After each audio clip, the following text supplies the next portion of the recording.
आहे आपलं ॲडव्होकेट नरेंद्र माधव चॅनलवरती. मित्रांनो, कायदेविषयक घडामोडींसाठी हे चॅनल अत्यंत आवश्यक आहे. सर्वसामान्य लोकांच्या मनामध्ये कायद्याविषयी जनजागृती व्हावी, लोकांच्या मनामधील कायद्याबद्दलची असणारी भीती दूर होऊन त्यांच्या मनाबद्दल कायद्याबद्दल अवेअरनेस व्हावी, माहिती त्यांना जनजागृती व्हावी, या उद्देशाने आम्ही हे चॅनल काढले आहे. उद्देश एवढा आहे की सर्वसामान्य लोकांपर्यंत कायदेविषयक माहिती पोहोचली पाहिजे, त्यांची जनजागृती झाली पाहिजे आणि त्यांना कायद्याविषयी गोष्टीबद्दल आवड निर्माण झाली पाहिजे, म्हणजे त्यांची कुठे फसवणूक होणार नाही. त्या अनुषंगाने आम्ही हे चॅनल काढले आहे. आपलं प्रत्येकाचं कर्तव्य आहे की या चॅनलला लाईक करा, सबस्क्राईब करा आणि पुढे चला. मित्रांनो, आज अत्यंत महत्त्वाच्या गोष्टींच्या बद्दल आपण हा ब्लॉग बनवत आहोत. या व्हिडिओच्या माध्यमातून आज आपण फौजदारी स्वरूपामधील अत्यंत महत्त्वाचा डॉक्युमेंट, अत्यंत महत्त्वाची गोष्ट जी फौजदारी कोर्टासमोर केली जाते त्या अनुषंगाने बोलणार आहोत. त्याला रिमांड असं म्हणतात. रिमांड म्हणजे काय, रिमांडचे कसे प्रकार असतात, रिमांड कुठे घेतली जाते, रिमांडची पद्धत काय आहे, याबद्दल आता आपण बोलणार आहोत. मुख्यतः रिमांड म्हणजे काय हे जर विचार आपण केला असता, आरोपी जेव्हा असतो, एखादा गुन्हा केल्यानंतर एखाद्या आरोपीला अटक केली असते, आरोपीला अटक केल्यानंतर त्याला कोर्टासमोर दाखल केलं जातं. आरोपीची रिमांड कशी घेतली जाते हे खूप महत्वाचं आहे.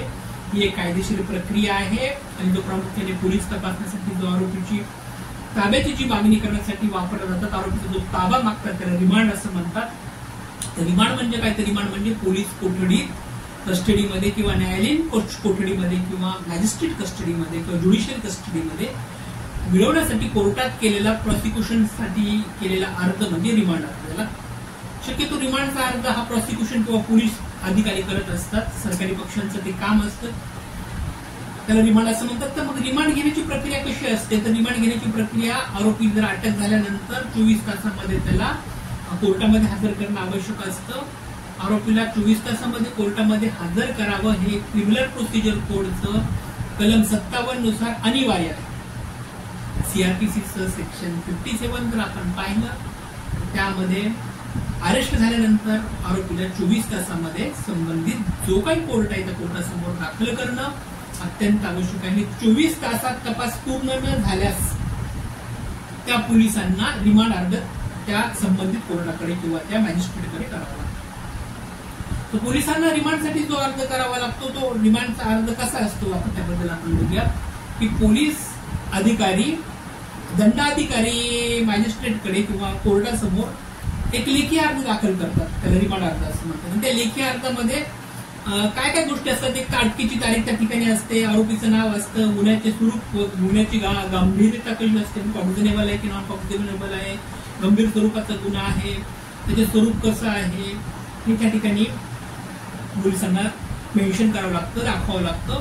पुन्हा तपासासाठी आरोपीची गरज का आहे, संबंधित आरोपीची जर बेल बचाव पक्ष मागत असेल, जामीन बचाव पक्ष मागत असेल तर त्या संबंधित आरोपीची पोलिसांकडे रिमांडची का आवश्यकता आहे हे त्या ठिकाणी पोलिसांकडे किंवा प्रॉसिक्युशनकडे माहिती असणं आवश्यक असतं. आणि कोणते पुरावे गोळा करायचे आहेत, संबंधित एखादा आरोपी अटक केलाय त्या आरोपी जर आवश्यक असल्या कारणाने त्या आरोपीकडचे कोणकोणते डॉक्युमेंट, कोणकोणते पुरावे, एव्हिडन्स गोळा करायचे आहेत ते सुद्धा त्या ठिकाणी मेन्शन करणं अपेक्षित असतं. जर आरोपीची कबुली किंवा इतर आरोपीची माहिती मिळवण्यासाठी आहे की जर संबंधित एखादा गुन्हा 4-5 आरोपींनी मिळून केला असेल किंवा जिथे सामूहिक गुन्हा घडला असेल तर त्या सामूहिक गुन्ह्यामध्ये इतर आरोपी फरार असतील तर त्या इतर आरोपीपर्यंत पोहोचण्यासाठी, या आरोपीचे कबुली घेण्यासाठी किंवा इतर आरोपीची माहिती मिळवण्यासाठी संबंधित हा जो आरोपी अटक केलेला आहे त्या अटक केलेल्या आरोपीची पोलिसांकडे रिमांड असणं, कस्टडी असणं आवश्यक आहे. ही सुद्धा माहिती त्याकडे रिमांडमध्ये मेन्शन करावी लागते. त्याचबरोबर आता कोर्टाकडून या ठिकाणी कोणकोणत्या गोष्टी विचारल्या जाण्याची शक्यता असते, तर कोर्टाकडून ह्या गोष्टी विचारल्या जातात की कोर्ट प्रथमतः आरोपीला विचारतो की पोलिसांकडून तुला काही कुठल्या प्रकारचं गैरवर्तन झालंय का, कुठल्या प्रकारचा त्रास तुला पोलिसांकडून झाला आहे का, कोर्ट ह्या ठिकाणी विचारू शकतो.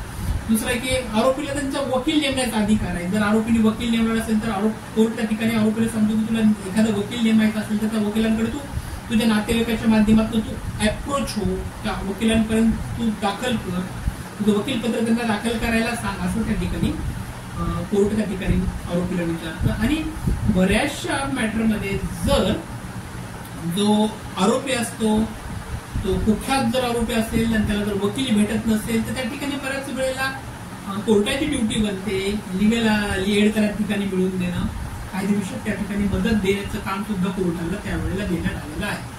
आता रिमांडचे प्रकार कोणकोणते आहेत तर रिमांडचे पहिला प्रकार आहे की पोलीस कोठडी, ज्याला आपण पोलीस रिमांड किंवा पोलीस कस्टडी असं म्हणतो. ती पोलीस कोठडी जी असते ती 15 दिवसाची त्या ठिकाणी दिलेली असते. दुसरा रिमांडचा प्रकार आहे की न्यायालयीन कोठडी, ज्याला आपण मॅजिस्ट्रेट कस्टडी असं म्हणूयात, ज्युडिशियल कस्टडी असं सुद्धा त्याला म्हणतात. की न्यायालयीन कस्टडी जी आहे त्याचा जो काळ असतो तो 14 दिवसाचा रिमांड त्या ठिकाणी मॅजिस्ट्रेट देत असतात. मॅजिस्ट्रेट कोणती कोठडी द्यायची आहे तो देण्याचा अधिकार संबंधित जजला, संबंधित मॅजिस्ट्रेटला, साहेबांना आहे की ते त्या ठिकाणी मेन्शन करतात की पोलीस कोठडी द्यायची असेल तर 15 दिवसाची असते आणि न्यायालयीन कोठडी द्यायची असेल तर साधारण त्याचा कार्यकाळ हा 14 दिवसाचा त्या ठिकाणी असतो. बऱ्याच वेळेस कोर्टाचा निर्णय सुद्धा या ठिकाणी असतो की सर्व माहिती तपासल्यानंतर कोर्ट कोणता किंवा मॅजिस्ट्रेट कोणता निर्णय घेतो. एक तर सगळी गोष्टी ऐकल्यानंतर, रिमांडची सगळी प्रोसेस पाहिल्यानंतर मॅजिस्ट्रेट किंवा कोर्ट या ठिकाणी गोष्टीकडे येतं की पोलीस कोठडी एकतर मंजूर करतं किंवा पोलीस कोठडीला नकार देऊन त्या आरोपीची न्यायालयीन कोठडीकडे वर्गीकरण केले जातं.